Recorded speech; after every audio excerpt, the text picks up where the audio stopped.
नमस्कार मित्रांनो, स्वागत आहे तुमचं मिनी व्लॉग विथ अक्षयमध्ये. तर आज सकाळी सकाळी आम्ही लोक पोहोचलो श्री रामेश्वराच्या मंदिरामध्ये. आणि जे मंदिरावरचं जे तुम्हाला घुमट दिसतं आहे ते आपल्या छत्रपती शिवाजी महाराजांनी बांधलं आहे. आणि त्यानंतर तिथेच बाजूला असलेली आम्ही छत्रपती शिवाजी महाराजांची मूर्ती साफ करायला घेतली. आणि या मूर्तीचा देखील इतिहास खूप मोठा आहे, कारण की ह्याच्या पाठी जे वडाचं वृक्ष आहे ते आपल्या लाडक्या छत्रपती शिवाजी महाराजांनी बांधलं आहे. आणि जर पूर्ण इतिहास तुम्हाला जाणायचा असेल तर हे व्हिडिओ पॉज करून बघा.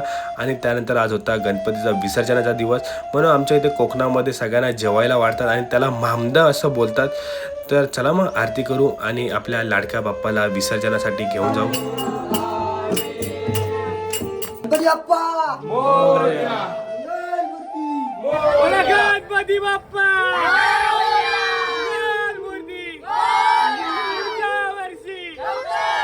पुढच्या वर्षी लवकर या.